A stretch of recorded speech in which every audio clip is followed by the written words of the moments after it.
వర్షంలోనైతే మొత్తం అయితే నానిపోయినా. నమస్తే అందరికీ. ఈరోజు వీడియో ఏంటంటే వినాయక చవితి. ఈరోజు ఏం ఎత్తా అనేది అయితే వీడియోని అయితే చూపెడతా. చలో రూమ్లో నుంచి బయలుదేరడంతోనైతే చిన్నపిల్లలు అయితే వినాయకుడిని అయితే వాళ్ళ వేసిన పందిర్లోనైతే నిలబెడుతారు. తప్పకుండానైతే ఈ మండపం దగ్గరికి అయితే వచ్చిన వీళ్ళ దగ్గరికి.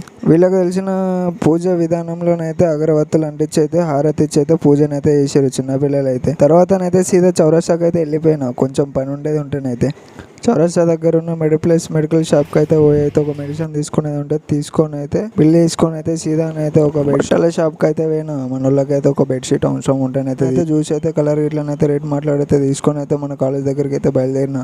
పోయే దారిలోనైతే మార్కెట్లోనైతే ఒక వినాయకుడు అయితే కనిపించిండు. సింపుల్గానైతే ఉన్నది. ఎట్లనో క్లిక్ అయితే చేసిన వీడియో. సీదానైతే మన కాలేజ్కి అయితే వెళ్ళిపోతున్నాను నేనైతే. కాలేజీకి పోయే వరకు అయితే మన కాలేజీలోనైతే ఇంకా వినాయకుడిని అయితే తీసుకురాలి. మండపం అయితే ఖాళీగా ఉన్నది. తీసుకొచ్చే కాడికైతే మనం పోయినాం వినాయకుడిని. అయితే బ్యాండ్ బజా ఇట్లా మొత్తం పెట్టయితే సీదా మంచిగా గ్రాండ్ అయితే తీసుకొస్తారు మన కాలేజీలో అయితే వినాయకుడిని. మన కాలేజ్ వాళ్ళు అందరం అయితే కలిసి అయితే మన వినాయకుడిని అయితే మన కాలేజీకి అయితే తీసుకుపోతున్నాం. ఇంతటితోనైతే వీడియోని అయితే క్లోజ్ చేస్తున్నాం. నచ్చినట్టయితే సపోర్ట్ చేయడానికి అయితే లైక్ చేసి సబ్స్క్రైబ్ చేయండి. Thank you for watching this video.